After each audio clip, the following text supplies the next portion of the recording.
Hi అండి Satish. Captaincy contender రేస్లో రాజుగారు రాణి ఇప్పుడు ఉన్నారుగా. ముందైతే రాణులు ఉండేవారు, ఇప్పుడు రాజులు ఉన్నారు. అట్లాగే కమాండర్స్ ఇంకా ప్రజలైతే అందరూ కూడా అవకాశం కోల్పోయారు. ఎందుకంటే భరణి గౌరవ్ ఆటలో అవుట్ అయిపోయారు, సుమన్ శెట్టి కూడా అవుట్ అయిపోయాడు, ఇమాన్యుయల్కి ఇంకా క్లోజ్ అయిపోయిందని చెప్పేశాడు. కనుక మిగతా వాళ్ళలో రీతు చౌదరి, కళ్యాణ్, నిఖిల్, తనూజ, సంజన, డీమోన్ వీళ్ళైతే ఉన్నారు. మరి వీళ్ళలో ఎవరు కెప్టెన్ అయితే బాగుంటుందో ఈ వారం కామెంట్ అయితే చేయండి. ప్రస్తుతానికి దీనికి సంబంధించి ఇంకా అప్డేట్స్ రాగానే ఇమ్యూనిటీ కూడా అన్నాడు కదా, దానికి సంబంధించి మరొక వీడియో కూడా షేర్ చేసుకుందాం. ఎవరైతే బాగుండే ఇంకా మూడు సార్లు కెప్టెన్ అవకాశం ఉంది. ఇంకా కాని వాళ్ళు అయితే 4 వరకు ఉన్నారు. కనుక ఎవరికి ఛాన్స్ వస్తే బాగుంటుందో కామెంట్ పెట్టండి సార్. అట్లాగే ఇంకోటి ఏంటంటే రీతు చౌదరికి అయితే భయం మొదలైపోయింది. తనూజతో సంచాలకుగా నేను చేసా కదా బాస్కెట్స్ బాల్స్లో, తప్పేం లేదు కదా అంటే ఆవిడేమంటుందంటే ముగ్గురు తప్పాడారు, బ్లూ లైన్ దాటితే ఒక ఛాన్స్ ఇస్తా అన్నాను, నిఖిల్, డీమోన్ 2 సార్లు దాటారు, సంజన బొట్టలను పంపేసింది, అందరిలో కూడా తప్పు అయితే ఉంది అంటుంది. అయితే రీతులో భయం ఏంటంటే గతంలో కూడా డీమోన్ పవన్ విషయంలో ఇవి చాలా అన్ఫెయిర్ డెసిషన్, అత్యంత దారుణంగా బిగ్ బాస్ చరిత్రలో లేని మాదిరిగా ఫస్ట్లో భరణి విషయంలో ఆ రంగు టీషర్ట్కి పూసుకునే టాస్క్లో డిజాస్టర్ కదా, ఉతికి ఆరేసేసారు కదా, బాగా బ్యాడ్ అయిపోయింది, భయం కూడా పడింది. మళ్ళీ ఇప్పుడు ఏం బిస్కెట్ అయిపోయింది అక్కడ డీమోన్ ఆడేటప్పుడు. అందుకే బిగ్ బాస్ కూడా పెడతాడు ఎవరికి ఫేవర్గా ఎవరికి ఫ్రెండ్లీగా ఉండేవాళ్ళ టాస్క్లు ఆడేటప్పుడు వాళ్ళకి అనుబంధంగా ఉండేవాళ్ళే. నిన్న చూసారు కదా నిఖిల్ అండ్ దివ్య ఉండేటప్పుడు గౌరవ్ని ఎట్లా పెట్టాడు లాస్ట్ టాస్క్లో సంచాలకుగా. ఆ గౌరవ్ ఫోకస్ అంతా దివ్య గేమ్ మీద ఉంది తప్ప ఓవరాల్గా చూసింది కూడా తక్కువ. అట్లా బిగ్ బాస్ కావాలనే పెడతాడు. ఎనీవే ఈ అమ్మాయిలు కూడా భయం అయితే స్టార్ట్ అయిపోయాయి. అయితే సంజన ఓకే బాల్స్ పంపేసింది, మిస్టేకే. అట్లాగే నిఖిల్ అండ్ డీమోన్ కూడా 2 టైమ్స్ అయితే దాటేశారు. ఇప్పుడు అందుకు నేను అట్లా ఉన్నాడు కదా, వాళ్ళు ఎలిగేషన్ చేశారు కదా మెయిన్ సంజన అండ్ నిఖిల్, మా తప్పులే కనపడతాయమ్మా నీకు, మీ డీమోన్ పవన్ చేసిన కనబడవా, ఆయన ఉంటే నీ ఫేవర్ చేపిస్తాం లేక వాళ్ళు గట్టిగా ఆరోపించారు. కాబట్టి ఈ వీళ్ళు భయం అయితే స్టార్ట్ అయింది. అయితే నేను ఇంతకు ముందు చెప్పినట్టుగా ఆ లైన్ అనేది కన్సిడర్ చేయకుండా లైట్ తీసుకుంటే బాగుండేది. ఏముంది లైన్ దాటిన వాళ్ళు లోపలికి వచ్చి ఏంటంటే కిక్ వచ్చింది, బాల్స్ మీద ఫోకస్ ఉండదు. ఈ లైన్ వల్ల అనవసరమైన పంచాయతీలు ఎక్కువైపోయినాయి. అట్లా కాకుండా చేసుకుంటే బాగుంటుంది. అయితే అందరూ రాంగ్ చేశారు. తనూజ నెట్టడం రాంగ్, డీమోన్ 2 సార్లు దాటడం రాంగ్, నిఖిల్ దాటడం రాంగ్, 3 సార్లు దాటాడైనా, సంజన బుట్టతో వంపడం రాంగ్, ఈ అమ్మాయి కూడా కిచిడి చేసింది సంచాలకుగా ఉండి కూడా. సో అయితే అందరివి మిస్టేక్స్ ఉన్నాయి కనుక పెద్దగా రీతు భయపడాల్సినంత కోటింగ్ పడిపోద్దామని అల్లాడిపోయి టెన్షన్ అయిపోవాల్సిన పని అయితే లేదు. అట్లాగే తనూజ ఇంకోటి ఏంటంటే కళ్యాణ్ బాగా డిసప్పాయింట్ అనిపించిందంటే ఈ అమ్మాయికి ఎక్కడంటే సుమన్ శెట్టి అండ్ సంజన ఆడిన టాస్క్కు సంబంధించి. అంటే ఈ రీతి కూడా ఉంటుంది, స్ట్రైట్గా ఉంటేనే విన్నింగ్ ఇస్తాను, సైడ్గా ఉంటే ఇవ్వను అని చెప్పుంటే సంజనకి ఇచ్చినా ఓకే అనుకుంటాను రీతు అంటుంది ఇక్కడ. అట్లాగే తనూజ ఏంటంటే ఎలా ఉన్నా చూస్తాను అని చెప్పాడంటే ఎలాగున్న టవర్ ఎలాగున్నా ఇస్తానని మాదిరిగా చెప్పాడు ముందు అని చెబుతూ ఉంది. అలాగే కూడా 6 బాక్స్ అయితే ఫస్ట్ సుమన్ కదా పెట్టాడు, ఆయన పెట్టడం చూసే సంజన పెట్టిందని కూడా చెబుతూ ఉంది. మనకైతే క్లియర్గా ప్రోమోలో లైవ్లో ఎపిసోడ్లో ఫస్ట్ సంజన వేసినట్టే కనిపిస్తూ ఉంది. నేను తమ్మునేళ్ళు కూడా 6వ బాక్స్ పెట్టేసరికి 6వ బాక్స్ ఆవిడ పెట్టేసినప్పటికీ సుమన్ శెట్టి ఎలా పట్టుకునే ఉన్నాడు, ఇంకెలా విసరడానికి రెడీగా ఉన్నాడు. మరి వీళ్ళు ఎందుకు ఎంత కన్ఫ్యూజ్ అవుతున్నారో అర్థం కాలేదు. ఆయన పెట్టాక ఆయన ఎట్లా విసిరాడు చూసి అప్పుడు ఇవిడ ఆడిందని ఇప్పటికీ అదే భ్రమలో అపోహలో ఉన్నారు. మనం చూసింది అయితే క్లియర్గా ఆవిడే కదా ఫస్ట్ పెట్టింది. అసలు అది మ్యాటర్ కాదు, మెయిన్ స్ట్రైట్గా ఉన్న దాంట్లో ఏది బెస్ట్ ఏది పర్ఫెక్ట్ అదే కదా చూస్తారు. స్ట్రైట్గా పెడితే ఇస్తానని చెప్పుకుంటే సుమన్ కూడా స్ట్రైట్గా పెట్టాడంటే మరి టవర్ అయినప్పుడు వీళ్ళంత బెస్ట్ పర్ఫెక్ట్ స్ట్రైట్ కరెక్ట్గా కట్టాలని చూస్తారు తప్ప ఆయన ఇలా ఉంటే ఇస్తానంటే ఇలాగే చేస్తారు. అది అట్లా టవర్ కట్టమన్నాడు, ఎలాగ అడ్డదిడ్డంగా కట్టాలని చూస్తారా, ముద్దుగా చక్కగా స్ట్రైట్గా ఫెయిర్గా పర్ఫెక్ట్గా ఉండేలా కట్టాలని చూస్తారా? సో ఇక్కడ ఆయన చేసింది ఏంటి, మరి ఉన్నదాంట్లో బెస్టే కదా ఇస్తాడు. అయితే వీకెండ్లో మరి అప్పట్లాగా ముద్దు బిడ్డలకి ఏదైనా పలానా వాళ్ళకి ఫేవర్ చేయాలి, పలానా వాళ్ళ మాట నెగ్గాలి, వాళ్ళు ఏది చేసినా రైటు, వాళ్ళ స్టాండే కరెక్ట్ అనుకొని ఏదైనా చెయ్యాలంటే ఇతడు చేసిన తప్పు అంటారు తప్ప 100% ఆ విషయంలో కళ్యాణ్ చేసింది రైటు. పైగా తీసుకున్నదే ఇక్కడ దివ్య తనుజ రాంగ్ సైడు. అది కూడా మళ్ళీ దానికి డిసప్పాయింట్ ఏంటి, అనవసరమైన పంచాయతీలు దూరి తీసుకుని స్టాండ్ సుమన్ శెట్టికి అన్యాయం జరిగిందంటే మీరు స్టాండ్ తీసుకో. అక్కడ క్లియర్గా కనిపిస్తున్న దానికి రాంగ్లో తీసుకుని వాళ్ళు తప్పు కదా. పైగా మిడ్ నైట్లో కూడా లైవ్లో కూడా ఆయనతో నువ్వు కరెక్ట్గా చేస్తుంటే సుమనన్న ఉండేవాడని చెబుతూ ఉంది. కానీ ఎంత డబుల్ స్టాండ్ డబుల్ ఫేస్ అని దానికి ఇక్కడ ఉదాహరణ తనుజకి సంబంధించి. ఆ టాస్క్ స్టార్ట్ అయ్యే ముందు సంజన వెళ్తుంటే ఏమనుంది పక్కన నిల్చొని థింక్ అని ఈఎంఐగా చెప్పింది. అంటే సుమన్ శెట్టి షార్ట్గా ఉన్నాడు, ఆయనతో ఆడితే మీకు ఈజీ అవుద్ది, ఆయన్నే చూస్ చేసుకుంటూ బాగా ఆడుకుంటూ తెలియగానే ఈ సంజనకి తనుజే హింట్ ఇచ్చింది థింక్ అని చెప్పి. అక్కడ సుమన్ శెట్టిని ఎంచుకుంటే సింపుల్గా అయిపోద్ది అని. ఆ తర్వాత ఏదో సుమన్ శెట్టికి అన్యాయం జరిగిపోయినట్టుగా సుమన్ శెట్టికి ఏదో బాగుంది 100% అంటున్నారు. వీకెండ్ వచ్చేటప్పుడు సంజన కంటే సంజన ఎక్కడో 10వ ప్లేస్లో ఉంటే సుమన్ శెట్టి ఏకం ఫస్ట్ ప్లేస్లో ఎట్లా ఉంటున్నాడు కనుక సో ఆయన తరపున ఒక స్టాండ్ తీసుకుంటే బాగుంటుందేమో, ఆయన కోసం సింపతి వర్కౌట్ అయిద్దేమో, అది మనకు కలిసి ఇదే డబుల్ స్టాండ్ అండి. అదేంటండి, ముందు ఈవిడే కదా చెప్పింది థింక్ అని చెప్పి సుమన్న ఎంచుకోండి, సుమన్తో ఆడండి మీకు ఈజీ అవుద్దని చెప్పింది. అక్కడికి వెళ్ళిన తర్వాత పోనీ అక్కడ ఏమైనా అన్యాయం జరిగిపోతుందో సుమన్ కంటే, అది కాదు ఆయన హైట్ తక్కువ ఉన్నాడు కాబట్టి ఆయనకి ఇచ్చేయండి అంటే ఎట్లా అవుతుంది? ఇప్పుడు ఆయన ఎఫర్ట్స్ ఆయన పెట్టారు, నిజంగా ఆయన హైట్కి 6వ బాక్స్ వరకు ఇసరడం అంటే ఆ టవర్ మీద నిలబెట్టడం అంటే గొప్ప విషయమే, మెచ్చుకోవచ్చు. ఆ విషయంలో బాగా ఆడాడు. మా అయితే 4 అయితే ఆగిపోతాడు అనుకున్నా, ఆయన ఎక్స్పెక్టేషన్స్కి మించి అంచనాలకు మించి ఆడినట్టు ఒక రకంగా. కానీ అతనికే ఇచ్చేయాలి, సింపతి వర్కౌట్ అయిపోద్ది. ఇదే double drama, double face, double tone అనేది వీటి కోసమే. అలాగే కళ్యాణ్తో కూడా మళ్ళీ నైట్ అంటది, కళ్యాణ్తో నేను గొడవ పడట్లే, సంచాలకుడితో గొడవ పడుతున్నాడు. మరి ఎవరితో? కళ్యాణ్ వేరు, సంచాలకుడు వేరు. ఆ టాస్క్లో అసలు కళ్యాణే కదా సంచాలకుడు. మళ్ళీ ఎట్లా ఉందంటే సంజన కూడా నిఖిల్తో ఇదే విషయం మాట్లాడుతుంది. ఆ ఇద్దరు గర్ల్స్ ఉన్నారు కదా, దివ్య తనుజ, ఇద్దరు గట్టిగా ఆర్గ్యూ చేశారు. మళ్ళీ ఏమంటారంటే, సంజన గారు మీకు విరుద్ధంగా మేము చేయట్లేదు, సుమన్ పరంగా చేస్తున్నాం అని చెప్పారు. అంటే మరి సుమన్కి ఆపోజిట్ నేనే కదా ఉండింది, నాకే కదా విరుద్ధంగా చేశారంటే వీళ్ళు చెప్పేది ఎట్లా ఉందండి. ఇక్కడ తనుజ కూడా కళ్యాణ్తో చెప్పి, కళ్యాణ్ నేను నీతో గొడవ పడట్లేదు, ఆ టాస్క్లో సంచాలకుడితో గొడవ పడతానండి. మరి అక్కడ సంచాలకుడు కళ్యాణ్, ఆకాశ రామన్న, మరి ఆయనతోనే కదా గొడవ పడింది, మళ్ళీ పడట్లేదంటే ఎట్లా ఉన్నాయంటే వీళ్ళ తెలివితేటలు. మేము చాలా తెలివైన వాళ్ళు మన ఫీలింగ్తో ఇలా మాట్లాడుతూ రకరకాల విన్యాసాలు చేస్తూ ఉన్నారు. సంజనతో ఎగ్నెస్ట్గా సుమనే కదా ఉన్నాడు, సుమన్కి ఎగ్నెస్ట్గా సంజన కదా ఉంది.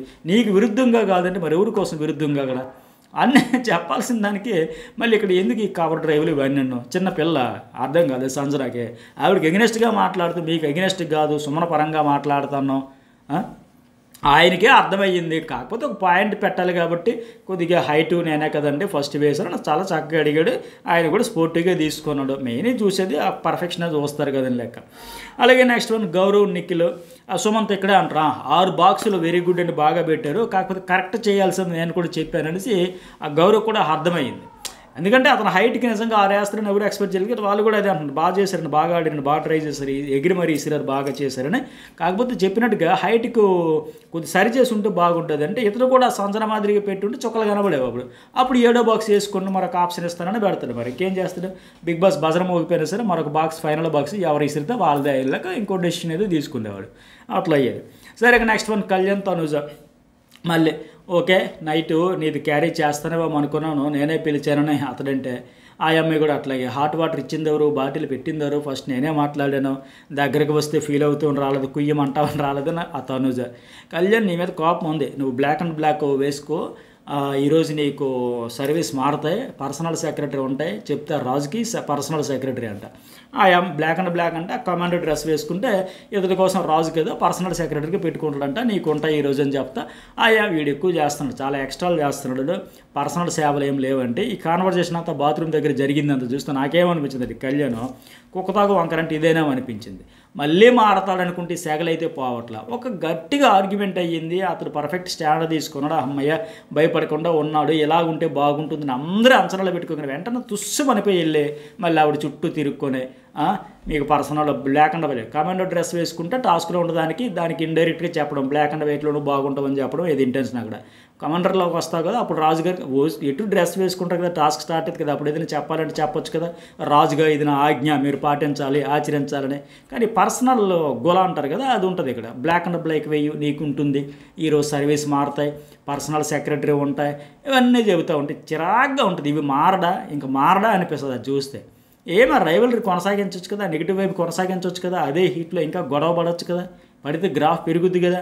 వెంటనే మళ్ళీ ఆవిడ మనోభావాలు ఎక్కడ దెబ్బతిన్నా, ఆవిడ ఎక్కడ హర్ట్ అయిపోయిందని లెక్క వెంటనే వెళ్ళి కాంప్రమైజ్, సరెండర్ అంటారు కదా దీన్నే. అందుకే వీడు ఎక్కువ చేస్తున్నాడు, ఎలాగైనా కెమెరాతో కూడా అతను వెళ్ళిపోయాక మాట్లాడుతుంది. ఎక్స్ట్రాలు లేవు, ఎక్స్ట్రాలుగా తిట్టంటూ లేవు, పర్సనల్స్ తప్పేం లేదు ఆవిడ వెళ్ళి అనడంలో. ఇవే తగ్గించుకుని బాగుండు కళ్యాణ్కి. మనం ఎక్స్పెక్ట్ చేయడం ఆయనకైతే అర్థం కావట్లేదు, క్రస్ తుస్సు అనుకుని తుస్సుమనిపోతున్నాయి. సరే నెక్స్ట్ వన్ ఏంటంటే రీతు చౌదరి అంట తనుజ. పొద్దున్న వీరంగం ఆడింది ఎవరితో, కళ్యాణాలతో పొద్దున్న వీరంగం ఆడింది. ఏంటి మీరు సేమ్ అదే అంటే ఆ కిచెన్లో వండే టేబుల్ అది ఉంటుంది కదా, దాని మీద కూర్చొని అంతకుముందు నైట్ డ్రెస్తో కూర్చొని ఆడింది. ఏంటి రాజుగారు, రాణి గారు మీరు ఆదేశాలు ఇస్తే మేము భయపడిపోతామా, మేము కమాండర్స్ వచ్చి అది చేయాలి, ఇది చేయాలి అనాలా, లేదా పనులు చేయాలా, వంటలు చేయాలా, అట్లా చేయాలా, ఏంటి మీ ఆదేశాలను కొద్దిగా హడావిడి ఫన్ మోడ్లో చేసింది కదా. సో అదే టేబుల్ ఎక్కి ఆ కూర్చొని హడావిడి చేసింది, ఆ వీరంగం ఆడింది. ఇప్పుడు మనం ఎటు గెటప్లోకి వచ్చాం కదా, రాజుగారు రాణి గారు డ్రెస్లో క్యారెక్టర్లోకి వచ్చాం కదా, ఆ అమ్మాయి కూడా కమాండర్లోకి వచ్చింది కదా, అలా అదే పొజిషన్లో అలాగే కూర్చోబెట్టి ఇప్పుడు మనకు పవర్ ఉంది కాబట్టి బిగ్ బాస్ ఎటు నన్ను అడిగాడు కదా, ఏం పేరు తనుజ, రాజుగారు రాణి గారు ప్లేట్లు కడుక్కోవడం సబబా, ఇది కరెక్ట్ అని అడిగారు కదా, ఇక మనకి ఇప్పుడు పవర్ ఉంది కాబట్టి మనం ఆడుకుందాం ఆ పిల్లల లెక్క ఉద్దేశంతో అన్నారు. అందులో భాగంగానే ఎపిసోడ్లో కూడా ఆ డీమన్ పవన్ అండ్ నిఖిల్కి చెప్తే మార్నింగ్ ఎలా కూర్చుందో అలా కూర్చోబెట్టండి ఆడుకుందాం అంటే దాన్ని ఆవిడ వీరంగం ఆడేసి ఆయన ఏదో పెద్ద ఉమనైజర్ లెక్క ఇంకా అంతగా మించి ఏదో మ్యాన్ హ్యాండ్లింగ్ అంట, ఇంకొంటి ఏంటి మ్యాన్ హ్యాండ్లింగ్ అనేది మీదకి వస్తారా, లేకపోతే సెన్స్ లేదా, అమ్మాయిలు అబ్బాయిలు ఏంట్రా మీరు సెన్స్ ఉండక్కర్లేదా, రకరకాలుగా ఎంత చేయాలో అంత చేసేసింది. ఉమెన్ కార్డు వాడేసి అతను ఎంత బద్దం చేయాలో బుర్ర చేయడం మాదిరిగా ఆ చిన్న విషయానికి అంత చేసేయాల అంటే ఈవిడ మార్నింగ్ ఫన్లో చేసిన దానికి సరే ఇప్పుడు ఇందాక నువ్వు ఓవర్ యాక్షన్ చేసావు కదా క్యారెక్టర్లో అయినప్పుడు ఇప్పుడు చేద్దాం, వాళ్ళు ఫన్గానే మొదలుపెట్టి రియామే మాత్రం పర్సనల్ చేసేసి దాన్ని పెద్ద సీన్ క్రియేట్ చేసేసి అతని మీద నాకు హర్ట్ అయ్యాను, నువ్వు కావాలని ఎలా తోసో ఇంకా ఏమో నేను ఊరుకుంటే ఇంకా చేసేవాడు, ఎందుకంత ఎలిగేషన్స్ ఊరికే మనకి ఎంతకపోతే నడిచినా మాత్రం ఈ సీజన్ మందనిపించుకున్నా అంత చేయక్కర్లేదు కదా, ఆ ఫన్ కోసం అలా అనుకుంటే దాన్ని సీరియస్గా చేసి సీన్ సితార చేసింది అనమాట. ఆ తర్వాత భరణి దివ్య అంటే మీ వల్ల ఓడిపోలేదండి టాస్క్, ఇద్దరు ఆడినప్పుడు పడిపోయింది కదా అంటే గౌరవ్ అండి అంటే మరి లేదు నా వల్ల ఓడిపోయింది, గౌరవ్ అట్లా కాకుండా ఇట్లా ఆడండి అని చెప్పాడంటే ఒక డైరెక్షన్, అతను చెప్పినట్టుగా ఆడలేదు, సైడ్కి పెట్టొద్దు అన్న గౌరవ్ సైడ్కి పెట్టమన్నాడు, ఇమాన్యుల్ చెప్పినట్టుగా నేను ఆడిన అందువల్ల పోయింది, వాడి మాట వెళ్ళదని ఫీల్ అవుతుందంటే గౌరవ్ ఓకే ఫీల్ అవ్వచ్చు కానీ టాస్కుల్లో గెలిపోవటంలో సహజం కదా, భరణి మాత్రం ఓడిపోవాలని ఆడతాడంటే గౌరవ్ కాకపోతే ఎక్కువగా విసుక్కుని మరీ చిరాకు తెప్పించాడు కానీ. అట్లాగే దివ్య కూడా అంటది రాణి నుంచి ఎవరు రిస్క్లోకి వెళ్ళి టాస్క్ ఆడతారంటే అక్కడ రీతితో ఆర్గ్యుమెంట్ అయ్యింది కదా, ఇక్కడ కంపేర్ చేసుకుంటారు, నన్ను తొక్కేయకు నన్ను తక్కువ చేయకు, నన్ను ఇన్సల్ట్ చేయకు, నన్ను తొక్కేసి నువ్వు ఎక్కాలనుకోకు అవన్నీ మాట్లాడింది కదా, నీకంటే నేను ఎక్కువ నువ్వు ఎక్కువ తక్కువ అని దాని గురించి ఇక్కడ మళ్ళీ కెమెరాలతో మాట్లాడుతుంది. నాకు ఇంపార్టెంట్ కదా ఇక్కడ నీకంటే నేను గ్రేట్ అంటే ఎట్లా చెప్పాలి, కంపేర్ చేసే కదా, నువ్వు 3 టాస్కులు ఆడావు 1 ఓడిపోయావు, నేను 3 టాస్కులు ఆడా 2 ఓడిపోయాయి, ఇట్లా మాట్లాడుకుని కంపేర్ చేసుకుంటారు కదా, మరి దాని గురించి చెబుతూ నాకు ఫ్యామిలీ వీక్ ఇంపార్టెంట్ కదా, మా అమ్మ రావాలి కదా నేను ఎదురు చూస్తున్నా, దానికోసమే కదా ఎంత ఫైట్ చేస్తాను ఇప్పుడు చాలా ఆశపడుతుంది. మరి ఫ్యామిలీ వీక్ అయితే ఇప్పట్లో 12వ వారం పెడతారేమో, 11వ వారం కూడా పెట్టినట్టుగా లేడు, వాళ్ళు గేమ్ని ఒక పద్ధతిలో తీసుకెళ్ళాలనుకుంటున్నారు. మళ్ళీ ఇప్పుడు లాస్ట్ ఈ టైంలో ఇన్పుట్స్ వచ్చేస్తే అక్కడ మళ్ళీ గేమ్ చేంజ్ అయిపోద్దని చూద్దాం. మరి 11వ వారం పెడతారో 12వ వారం పెడతారో, వాస్తవానికి ఈ వారమే పెట్టాలి 10వ వారం, ఈ వారం పెట్టినట్టుగా లేదు, మరి 11వ వారం పెడతారు 12వ వారం చేస్తే మనకు ఫుల్ క్లారిటీ, ఇక ఇన్పుట్స్ ఇవ్వదలుచుకోలేదు, ఇప్పటికే ఫీడ్బ్యాక్ ఇవ్వాల్సిన వాళ్ళకి ఇచ్చారు, వాళ్ళకి ఇవ్వకూడదు అన్నారు, ఇచ్చిన వాళ్ళకి మార్చుకోమన్నారు, ఇక ఎటు నుంచి ఎటు తీసుకెళ్ళాలో క్లారిటీ వస్తుంది. అట్లాగే ఆ భరణి దివ్య సుమన్ ఉంటే ఇమాన్యుల్ అక్కడ ఉంటే దివ్య అంటది ఇమాన్యుల్ కెప్టెన్ కదా నాకు పనిష్మెంట్ మర్చిపోయాడు అంటుంది, ఈ సీక్రెట్ ఎవరికి చెప్పగానే సుమన్తో చెబుతుంది, మరి ఏంటి పనిష్మెంట్ నిద్రపోవడం దేని గురించి అయ్యి ఉంటుంది. అక్కడే భరణి వస్తాడు కూర్చుంటే ఎదురుగా ఇమాన్యుల్ సంజన నన్ను చూస్తూ మాట్లాడుతూ నన్ను చూసి అట్లా వెళ్ళిపోయారంటే ఏం పట్టించుకోకుండా అన్నీ పట్టించుకుంటే అట్లా వాళ్ళ కన్నాలు వేసుకుని బతకాల్సి వస్తుంది. అంటే ఆ లెమన్ జ్యూస్ అవన్నీ తాగారు కదా సీక్రెట్గా కమాండర్స్ ఈ ప్రజలు కలిసి ఆ కిచెన్ డెస్క్ అవతల, సో ఆ పాయింట్ మీద అంటుందేమో నేను అనుకుంటున్నా. అదే సరే మరి మీకేమనిపించింది ఓవరాల్గా కామెంట్ పెట్టండి. సబ్స్క్రైబ్ అయితే ఫస్ట్ టైం చూసే వాళ్ళు చేసుకుని జర్నలిస్ట్ సతీష్ న్యూస్ బార్, అట్లాగే మలయాళ బిగ్ బాస్ కాంట్రవర్సీ గురించి ఒక వీడియో జర్నలిస్ట్ సతీష్లో అప్లోడ్ అవుతుంది, ఆ వీడియో కూడా మిస్ కాకుండా చూడండి.